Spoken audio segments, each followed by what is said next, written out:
They say life can change in an instant. For Ethan Cross, it changed in exactly 12 seconds. What if the most terrifying moment of your life, the one where you face your greatest fear, also brings you face to face with an unexpected miracle? Before we dive into this heart-stopping tale of destiny and profound transformation, hit that subscribe button, give this video a like, and tell us in the comments if you believe in miracles. One moment, Ethan Cross was sipping overpriced espresso on the terrace of his Manhattan penthouse, idly scrolling through a finance report he'd already read twice.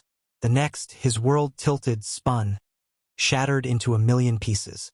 His 5-year-old son, Alex, was choking. The nanny screamed. Ethan froze for the first 2 seconds, his heart slamming into a frantic panic. The sound of his porcelain cup shattering on the marble floor was somehow quieter than his own ragged breath. The boy's face was turning blue. Alex's wide eyes, filled with terror, clawed at his throat. No sound, no air. It was supposed to be a normal Tuesday morning. Now he was watching his son die. Then, suddenly, a woman he didn't recognize was on her knees beside Alex. She'd been in the building lobby, he would later learn. A pediatric nurse named Dr. Olivia Hayes, visiting her mother on the floor below. She heard the frantic screams from the hallway, burst into the apartment without asking, and dropped to her knees with terrifying, clinical calm. 911 is on the way, someone stammered, frantically dialing. But Olivia didn't wait. She positioned herself behind Alex and began the Heimlich maneuver. Quick, sharp, focused. 1, 2, 3 thrusts, then a violent gag.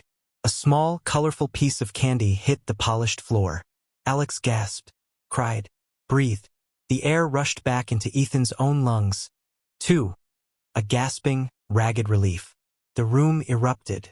Relief, sobs, applause. But Ethan didn't move. He just stared at the woman on the floor, who gently cradled his son's head and whispered, "You're okay, buddy.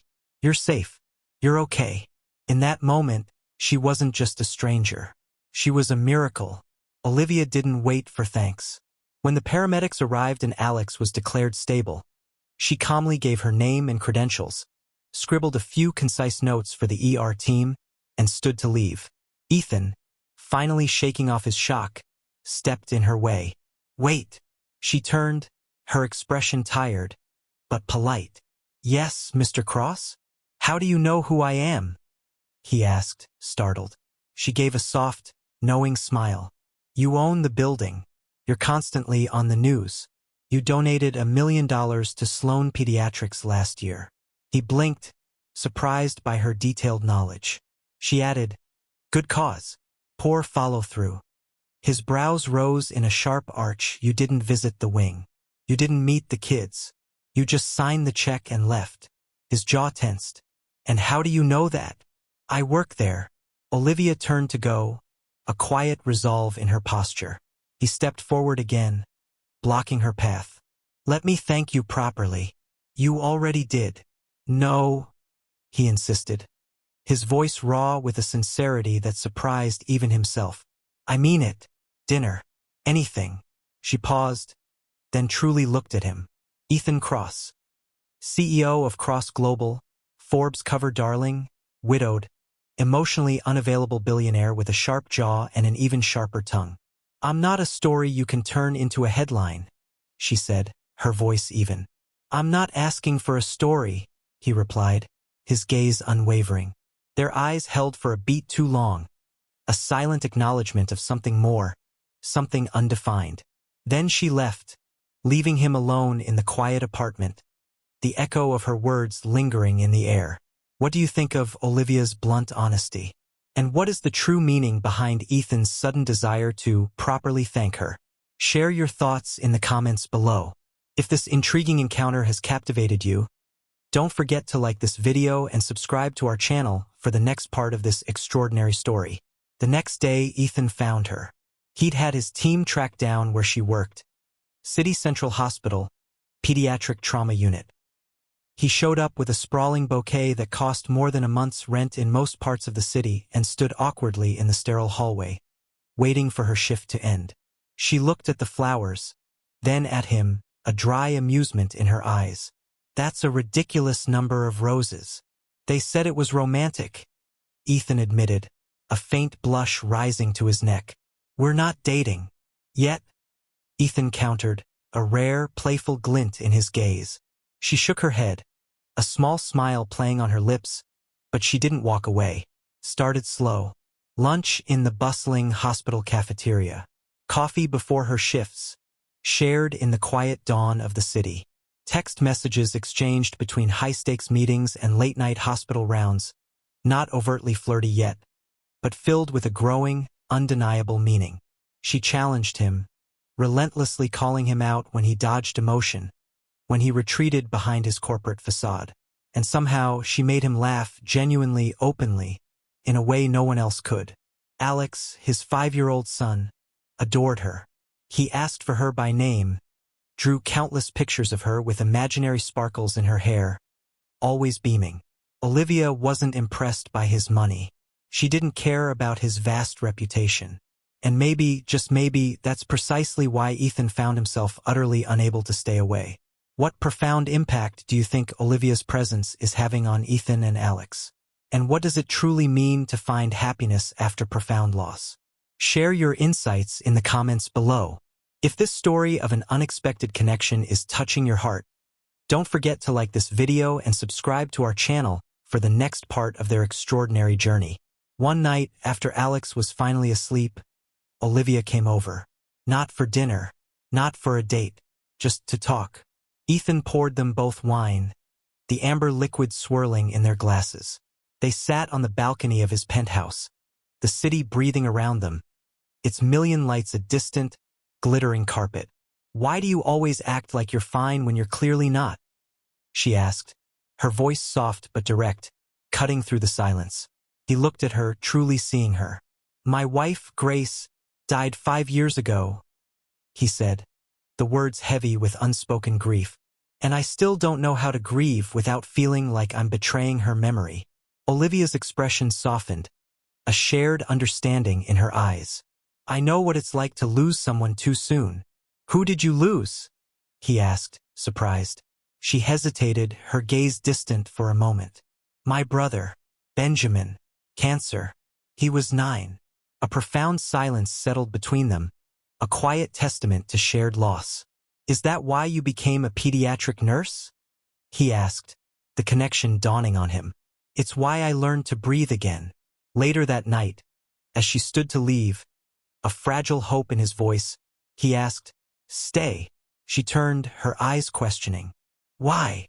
Because for the first time in a long time, Ethan confessed, his voice raw with vulnerability. "I don't feel like I'm just surviving. I feel alive." Olivia didn't answer with words. She simply walked to him, stepped into his space, and kissed him. Slow, real, and utterly honest. Peace never lasts long in stories like this. 2 days after their first kiss, Olivia received a call from the hospital board. An anonymous complaint. The voice on the other end said, regarding improper boundaries with a patient's family. Ethan was livid. He immediately offered his top lawyers unlimited money, all his considerable influence. But Olivia declined it all. "I can fight my own battles, Ethan," she said, her voice firm, resolute. "But it's my fault," he argued, the words raw with frustration. "No," she replied, her gaze unwavering. "It's my choice." Her eyes held his, a silent challenge. "But if I lose this job, Ethan, we're done." "Why?" he asked, bewildered. "Because I won't let myself become dependent on you." That night, he lay awake, staring at the polished ceiling of his penthouse, wondering how love could feel so right and so impossible at the same time. Ethan Cross had fought wars on Wall Street. He'd faced down ruthless CEOs, defiant senators, and scandal-hungry journalists. But nothing felt as personal, or as utterly helpless, as watching Olivia walk into a closed-door disciplinary hearing with her career on the line, knowing there wasn't a single dollar he could spend to fix it without making everything worse.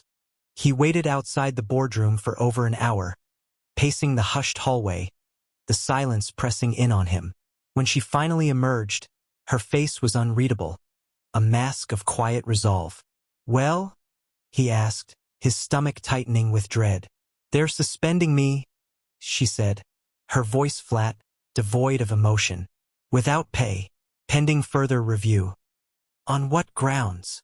His own voice was sharp, laced with fury. Violation of professional boundaries with the parent of a minor patient. That's absurd. You saved my son. I broke the rules, Ethan. You saved my son. I still crossed a line. She didn't cry, didn't raise her voice. She just stood there in the silent hallway, hands tucked into the pockets of her scrubs, like someone who knew exactly what it cost to be right and still lose everything. I'll fix this, he said, stepping closer, reaching for her. No, she replied, her voice softer now, but with an iron will beneath it. You'll respect that this is mine to fight. Ethan, she emphasized, her eyes holding his. I mean it. If you push this, I walk away. It was the first time Ethan truly felt the sharp, undeniable edges of her. Not just her kindness, not her strength, but her fierce boundaries. She would not be saved. Not by him, not by anyone. He watched her walk away, the echo of her footsteps louder than any boardroom silence he'd ever endured. What do you think is the true meaning behind Olivia's unwavering boundaries? And why does Ethan struggle so much with not being able to fix things with his power? Share your insights in the comments below. If this story of an independent spirit challenging powerful expectations is captivating you, don't forget to like this video and subscribe to our channel for the next part of their dramatic journey. Alex asked about Olivia that night. Is Dr. Olivia mad at us? No, buddy. Ethan lied, the word catching in his throat. Is she coming back? Alex's hopeful eyes pierced him. Ethan didn't have an answer, so he lied. She will. 3 weeks passed. No contact. Olivia had vanished into the quiet. Ethan buried himself in work, relentlessly trying to forget the curve of her smile, the fresh scent of her shampoo, the way she bit her lip when she was thinking through something complicated. But she was everywhere. In Alex's drawings, where his son invariably added sparkles to the hair of the super nurse. In the soft hum of silence that now filled the penthouse after bedtime. In the quiet, deliberate way he'd stopped drinking alone. Then one evening, he found an unassuming envelope tucked under his door. No postage stamps. No return address. Inside, a single sheet of paper. Typed, I've taken a position in San Diego. It's a children's palliative care unit. The offer came before all this. I accepted because it felt like the only place I could still do what I love. I didn't say goodbye because I didn't trust myself to mean it. Take care of Alex. And thank you for making me believe I could still feel something. Oh, Ethan sat down hard, his heart hollowed out by her words. She was gone. Just like that, he booked a flight the next morning. Not to chase her, not in anger or pursuit, but simply to think, to breathe, to understand. He took Alex with him. They went to the secluded cabin in Vermont, a place he hadn't visited since before his wife, Grace, died. There, surrounded by dense woods, wrapped in a profound quiet broken only by the whisper of pine needles, he began to unravel. Alex, in his innocent way, asked questions. About his mom, Grace. About Dr. Olivia. About what it meant to leave. Ethan answered him honestly as a father can when his own heart is breaking. On the 4th night, after Alex had finally fallen asleep, Ethan sat outside on the porch swing, staring at the constellations he'd never bothered to notice before. And then, finally, he cried. Not the angry, controlled kind of tears. Not the silent, stoic kind. The real kind. The kind that cleans out wounds you've pretended didn't exist for years. He cried for Grace, the love he'd lost too soon. For Olivia, the hope he'd pushed away. And for the boy inside him who had never learned how to say, I need you, until it was far, far too late. What do you think is the true meaning of grief, and how does it reshape us? And do you believe Ethan's raw honesty with Alex is a step towards his own healing? Share your insights in the comments below. If this story of profound loss and the first steps towards healing resonates with you, don't forget to like this video and subscribe to our channel for the next part of their journey. 3 weeks passed. No contact. Olivia had vanished into the quiet. Ethan buried himself in work, relentlessly trying to forget the curve of her smile, the fresh scent of her shampoo, the way she bit her lip when she was thinking through something complicated. But she was everywhere. In Alex's drawings, where his son invariably added sparkles to the hair of the super nurse. In the soft hum of silence that now filled the penthouse after bedtime. In the quiet, deliberate way he'd stopped drinking alone. Then one evening, he found an unassuming envelope tucked under his door. No postage stamps. No return address. Inside, a single sheet of paper. Typed, "I've taken a position in San Diego. It's a children's palliative care unit.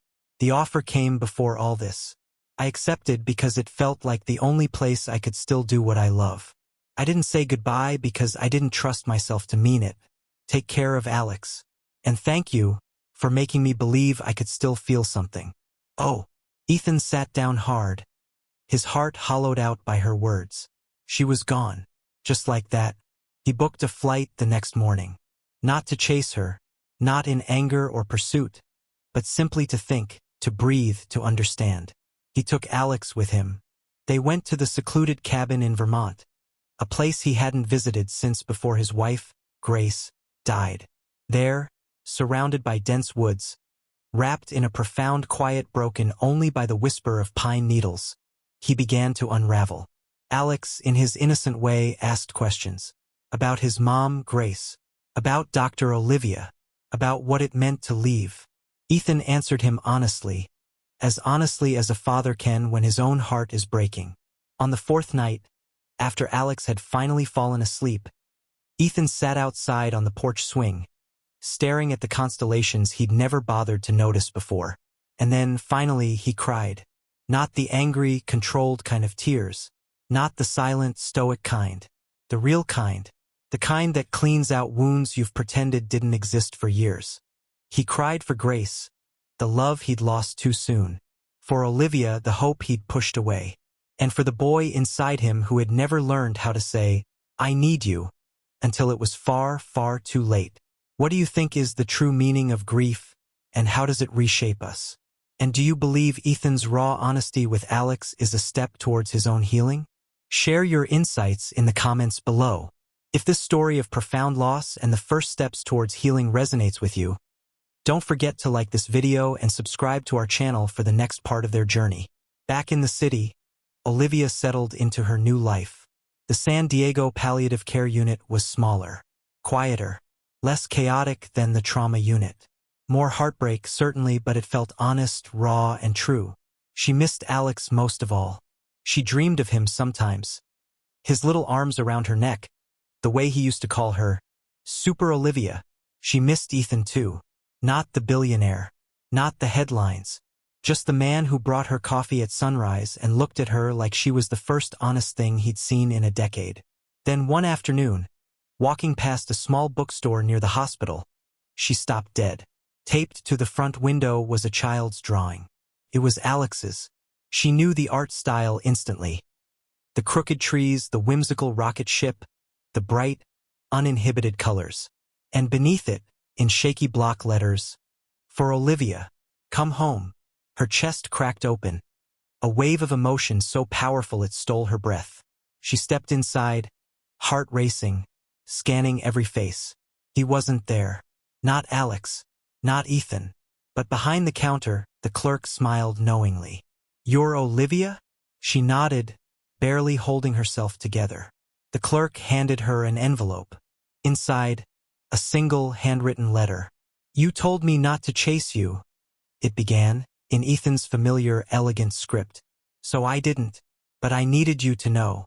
Alex hasn't stopped asking for you. And I haven't stopped hoping you'd forgive me for being someone you had to walk away from. We're in Vermont for the next 2 weeks. The cabin address is on the back of this letter. There's no pressure. Just an open door. Love, E." She stood in the bookstore for a long, timeless moment, the letter clutched in her hand, her pulse shaking, her heart, dormant for so long, slowly, painfully, waking up. What do you think is the true meaning of an open door when so much has been lost?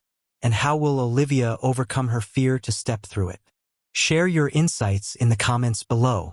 If this story of second chances and profound emotional awakening is gripping you, don't forget to like this video and subscribe to our channel. Our the next heartwarming chapter.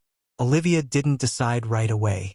She held the letter for a full day, tucking it into the pocket of her coat, unfolding it a dozen times, rereading it every time the fear in her chest got too loud. She told herself it wasn't a good idea, that going to Vermont would only reopen something that was already bleeding. But there was a drawing taped to the front window of a bookstore 3,000 miles from Manhattan, made by a 5-year-old boy who still called her his favorite person. And that mattered. It mattered more than pride, more than fear, more than the pieces of her heart she had tried to patch together on her own. She packed a small bag, told her new supervisor she needed a few days, booked a last-minute flight to Burlington, rented a car, and drove through a fog-draped countryside with the windows cracked and the heater on full blast. Vermont was colder than she remembered, or maybe she just felt smaller inside the vast, hushed silence. The cabin was tucked into the very edge of a dense pine forest, perched above a quiet, mirror-smooth lake. When she stepped onto the porch, suitcase in hand, she didn't know what to expect. Ethan opened the door before she could even knock. For a moment, neither of them spoke, the air thick with unspoken emotions. Then Alex's voice, a joyful shout, broke the tension. "Olivia!" He barreled into her legs, nearly knocking her over. She dropped to her knees, hugging him so tightly he squealed with delight. "I missed you," he said, his voice muffled against her shoulder. "I missed you too, buddy," she responded, tears welling in her eyes. Ethan watched from the doorway, one hand on the frame, like he needed to ground himself against the surreal reality of her return. "You came," he said softly, his voice filled with a raw, unadulterated hope. Olivia stood, nodding once. "You said there'd be an open door. There always will be." The first night they said little. Alex proudly showed her his new drawings. Olivia helped him with a complicated puzzle, their heads bent close. Ethan cooked badly, but she ate every bite, grateful for the simple domesticity. He lit a fire in the hearth, and they sat there quietly, the kind of silence that feels earned, a comfort born from shared vulnerability. Later, after Alex went to bed, Olivia stepped onto the porch, drawn by the quiet beauty of the moonlit forest. Ethan followed, his presence a warm, reassuring shadow. "You didn't have to come," he said. "I know. Why did you?" She looked out at the towering trees, her gaze distant. "Because I couldn't stop hearing your son's laugh in my dreams. And because your letter didn't ask for forgiveness. It just offered a door." Ethan swallowed hard, his throat tight. "And do I get forgiveness?" "Not all at once," she responded softly, turning to face him. "But I wouldn't be here if I didn't want to try." They talked for hours, about everything and nothing. Ethan told her about Grace's favorite song, a melancholic Chopin piece she used to play. Olivia told him how she still kept Benjamin's worn baseball glove in her closet. They didn't touch. They didn't need to. Just sitting beside each other felt like enough. The next morning, Olivia woke to the intoxicating smell of pancakes and the sound of laughter. She followed the joyful noise to the kitchen. Alex was on a stool, perched precariously, attempting to flip pancakes with Ethan's help. Batter was everywhere, on the counter, on their clothes, even on Alex's cheek. "Daddy said he's trying to be domestic," Alex announced proudly. Ethan smirked, a smudge of flour on his nose. "Failing spectacularly." Olivia smiled, a soft, genuine smile that reached her eyes. "You're not failing." She didn't mean the pancakes. He knew that. They stayed 4 days, allowing the cabin's quiet solitude to wrap around them, healing unseen wounds. On the third night, as the fire in the hearth burned low, Ethan handed her a wrapped package. "I wanted to give you something," he said, his voice soft. "But it's not jewelry, or flowers, or anything that costs more than $15. Inside, nestled simply, was a leather-bound journal. The first page read, "Things I never said, but should have." It was filled with short, raw entries, moments, feelings, profound regrets, and fragile hopes. The last page was blank, save for one line at the top. If you're reading this, I love you. Olivia traced the words with her fingers, her breath catching. I'm scared, she whispered, the honesty a painful admission. So am I, he replied, his gaze steady, mirroring her vulnerability. But I've lived enough years building empires. I want to spend the rest building something real. She looked at him, truly seeing the earnest desire in his eyes, the man beneath the polished facade. And this time she didn't hold back. She leaned in and kissed him, slowly, deeply, like she had been waiting her whole life to be met halfway. What profound shift has occurred in Ethan's priorities? And how does Olivia's courage inspire him to build something truly meaningful? Share your insights in the comments below. If this story of an unexpected love blooming from the ashes of grief is touching your heart, don't forget to like this video and subscribe to our channel for the next heartwarming chapter. That night, after Alex was asleep, nestled safely in his new bed in the cabin, Ethan pulled a small velvet box from the drawer by the bedside. Olivia's breath hitched, her heart leaping. No, he said quickly, guessing her thought, a gentle smile on his lips. Not that. He opened the box. Inside, gleaming softly, was a single silver key. To the cabin? She asked, bewildered. To the next chapter, he clarified, his voice filled with a quiet promise. Wherever we write it. She took it, closing her hand around the small metallic shape, feeling the immense weight of its symbolism. I'm ready, she whispered.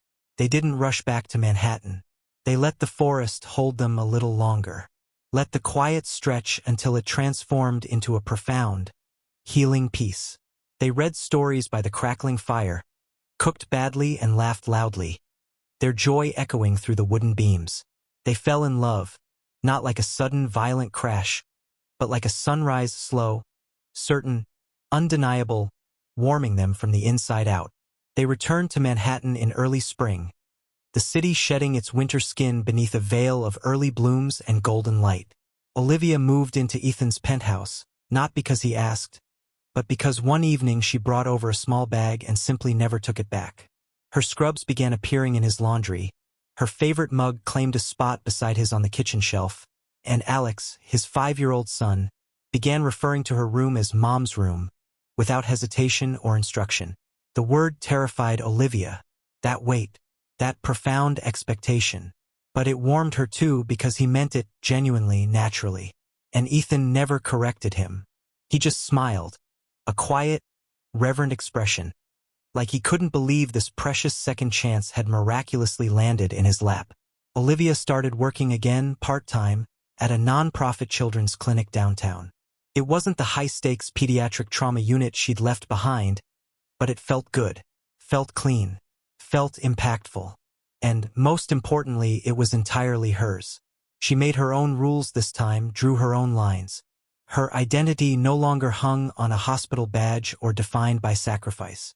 She was meticulously building a life, one with boundaries, one with balance. Then came the gala, a prestigious benefit for pediatric mental health, hosted at one of Ethan's sleek downtown properties. He insisted Olivia attend, not merely as his date, but as the evening's keynote speaker.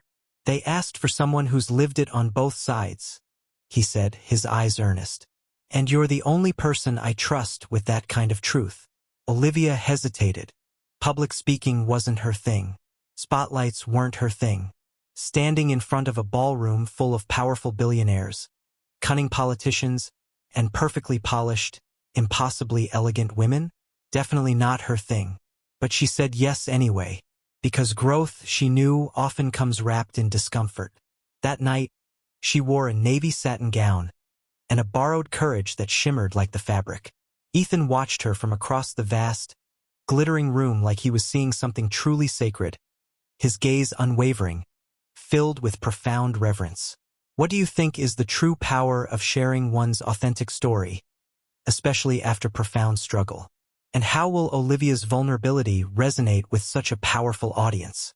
Share your insights in the comments below. If this story of courage and stepping into one's truth is inspiring you, Don't forget to like this video and subscribe to our channel for the next pivotal chapter. Olivia stepped onto the stage, her navy satin gown shimmering under the bright lights. Her voice trembled for only the first 5 seconds, a fragile human tremor. Then, she anchored herself, finding strength in the unwavering gazes of Ethan and Alex in the front row. "I'm not here to tell you about statistics," she began, her voice steady and clear. "You can read those in the program.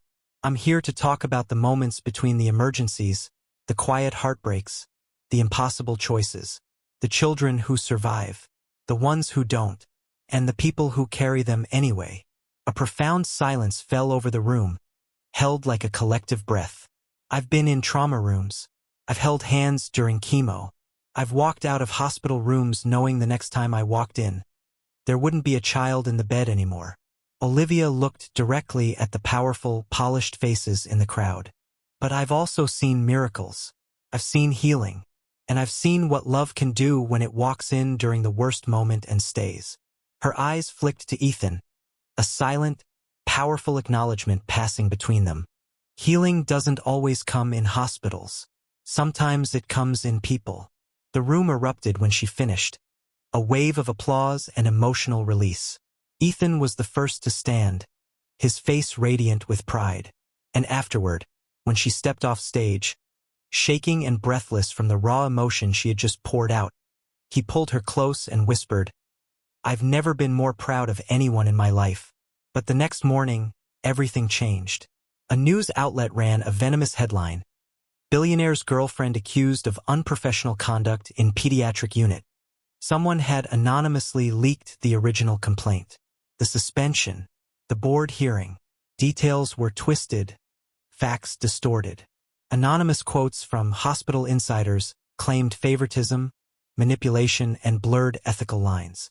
It was ugly, and it spread like wildfire. Ethan's PR team moved immediately, issuing furious denials, statements, and legal threats.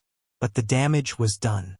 Olivia's nonprofit clinic received dozens of angry messages, parents pulling their kids from programs, donors threatening to withdraw support.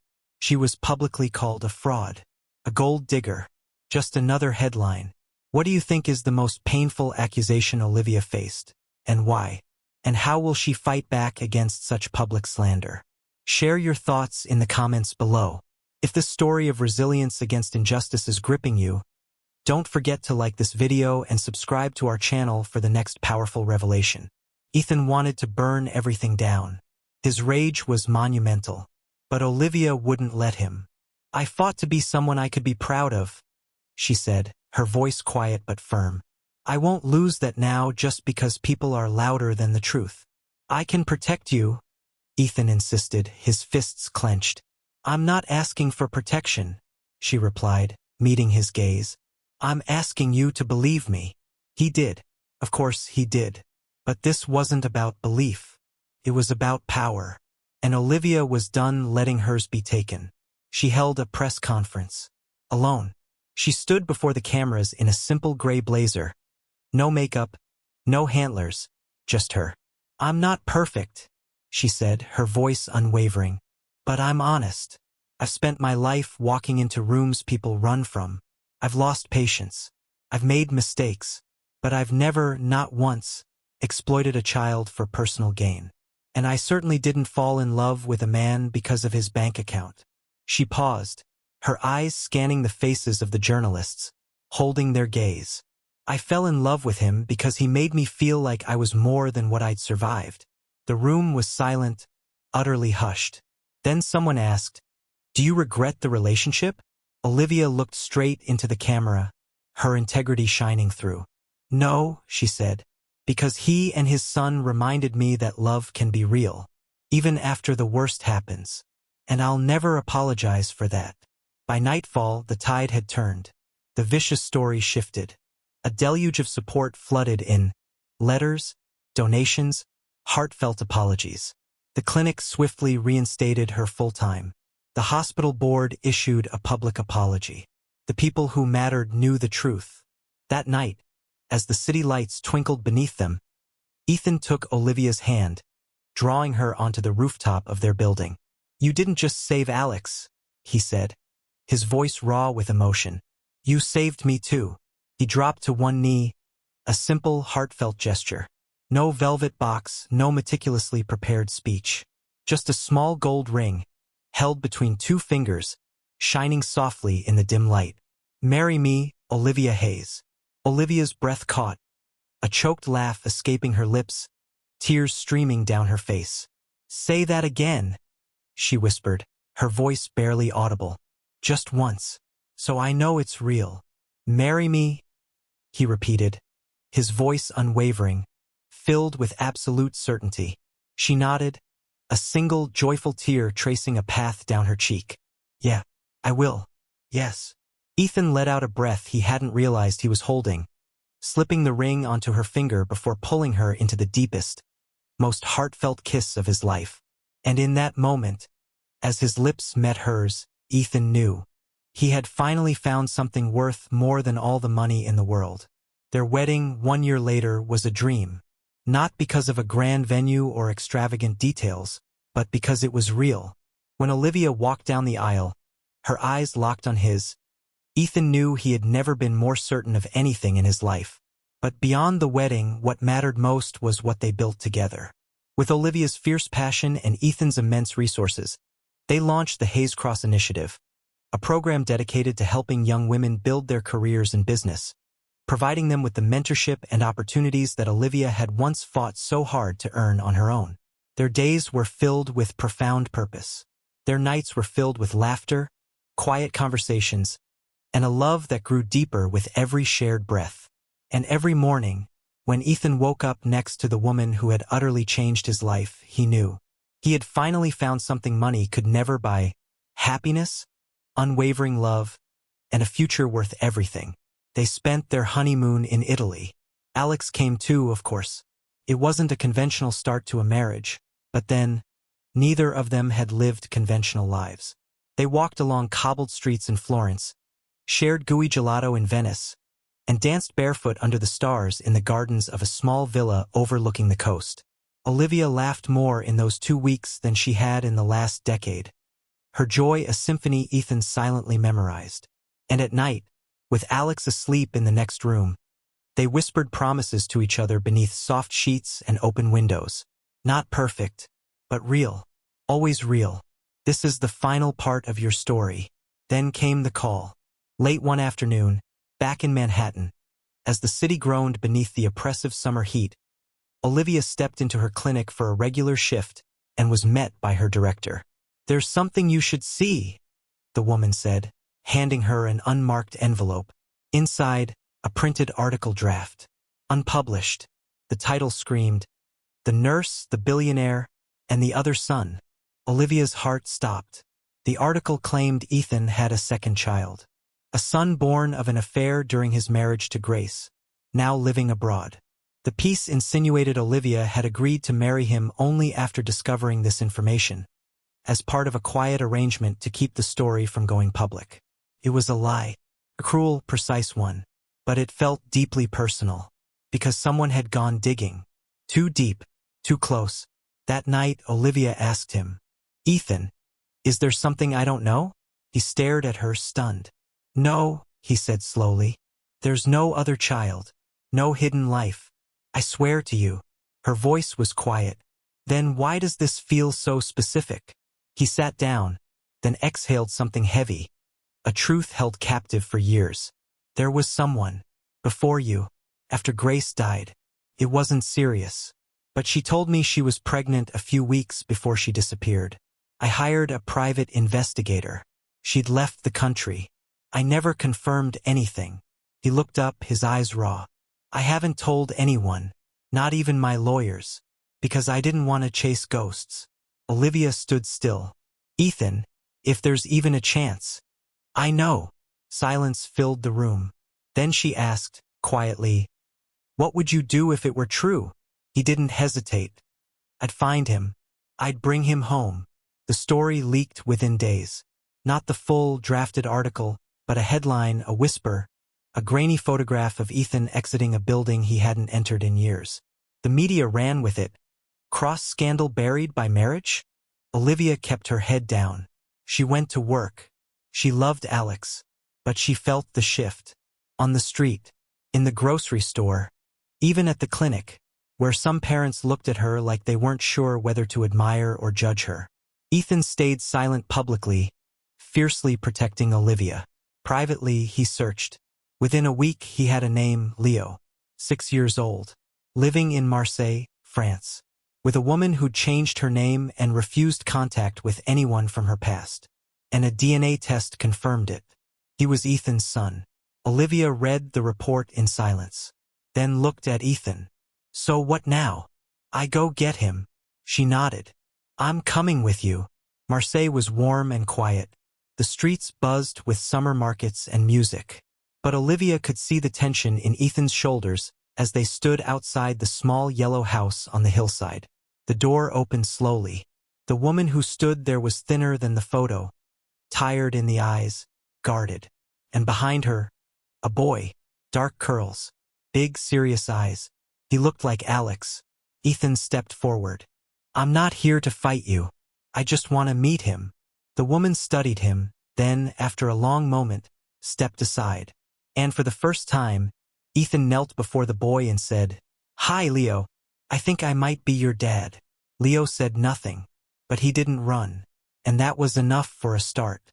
They stayed in France for 2 weeks. Olivia watched Ethan slowly build trust with a boy who'd only known shadows of him. They played cards, kicked a soccer ball, talked about space and animals and American breakfasts. Leo didn't call him Dad. Not yet.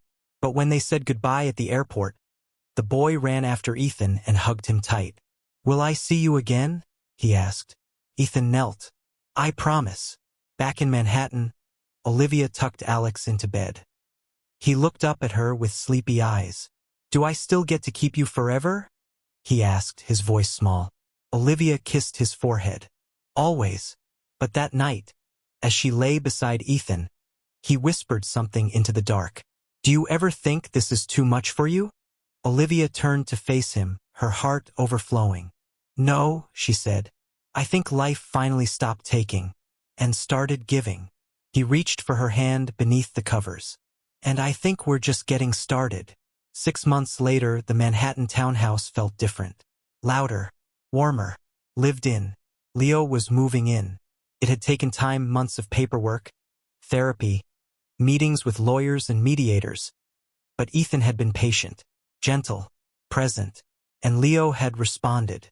He still didn't call Ethan Dad, but he called him when he had a nightmare, and that meant more. Olivia, meanwhile, had become the quiet, steady center of the house. She didn't push. She listened. She gave Leo space, and he, in turn, gave her his cautious trust. Alex adjusted fast, faster than anyone expected. He told everyone he had a bonus brother, and he liked that Leo was good at Legos but bad at Mario Kart. The boys were different, one loud and imaginative, the other cautious, careful, but somehow beautifully they worked, just like the two people raising them. Olivia stepped into her clinic role full-time again. But this time it wasn't about proving anything. She focused on community programs, bringing vital care to children without access. She started a scholarship in Benjamin's name, her late brother's. Ethan matched every donation, but only after asking her permission. She'd earned that kind of respect. He knew better now. In late fall, as the leaves fell and the holidays approached, Ethan planned something quiet. No press. No spectacle. Just family. He brought Olivia back to the Vermont cabin one weekend. Just the two of them. They hiked, talked, held each other. And on the final night, beneath the canopy of a million stars, he surprised her with a second ring. Simple, elegant, engraved inside with the words, "Not because I lost, but because I found." Olivia didn't cry this time. She just smiled, kissed him slowly, and whispered, "Forever." They didn't need a second wedding. They had a second life. And that was enough. Months later, Olivia found out she was pregnant. She sat with the test in the bathroom for 20 minutes. Stunned. Not scared. Just overwhelmed by the sheer joy. Ethan walked in, saw her face, and immediately dropped to his knees. "Are you okay?" he asked. She nodded, silent, then handed him the test. His eyes widened, then filled with tears. He held her for a long, quiet moment, whispering, "You're incredible," over and over until she believed it too. They told the boys together. Alex screamed with joy, throwing his arms around them both. Leo didn't say anything at first, just went quiet. Later that night, Olivia found him sitting alone on the stairs. "You okay?" He looked up. "I don't know how to be a big brother." She sat beside him. "Neither did Alex. Neither did I when I had my brother. You don't have to be perfect, Leo. You just have to be you. That's enough." He leaned into her shoulder. "Do I still get to stay?" Her throat tightened. She looked him in the eyes, her voice filled with unwavering love. "You're not going anywhere." When their daughter was born, they named her Elena, after Olivia's mother. Leo held her first. Alex sang to her, off-key but full of love. Ethan cried harder than anyone, tears of pure, unadulterated joy.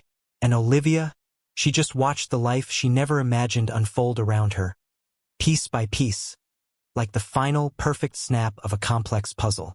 One evening, years later, Olivia stood in the hallway outside the nursery. Elena had just fallen asleep in Ethan's arms. Leo was in the living room, reading aloud to Alex. And the whole house was lit with the kind of soft, golden light that only exists when love has earned its way in, when a family is truly, deeply home. Ethan came to stand behind her, wrapping his arms around her waist, pulling her gently back against his chest. "You okay?" he asked. She leaned back into him, completely at peace. "I'm better than okay. I'm alive." He smiled, kissing the top of her head. "I never said thank you." "For what?" she whispered. "For saving Alex. For saving me." She turned in his arms, her eyes meeting his. "I didn't save you, Ethan. You let yourself be saved." Outside, snow began to fall. Soft, quiet, real. And inside, their life went on. Messy, beautiful, unscripted, true. Built not from perfect beginnings, but from second chances. Ethan Cross once thought that success was everything. That power, wealth, and control were all that mattered. But then came Olivia Hayes, the woman who proved him wrong. She wasn't just another employee. She wasn't just a passing distraction. She was his greatest challenge, his greatest lesson, his greatest love. And in the end, it wasn't power or money that changed his life. It was her. Now they stand together, not just as husband and wife, but as partners in life, in love, and in purpose. Because love isn't just about finding someone, it's about choosing them every single day. If this story touched your heart, don't forget to like, share, and subscribe to Soul Stirring Stories. Turn on notifications so you never miss another heartwarming, emotional tale. Because sometimes, the most unexpected stories lead to the most unforgettable love. Love has the power to change everything, if we're brave enough to let it.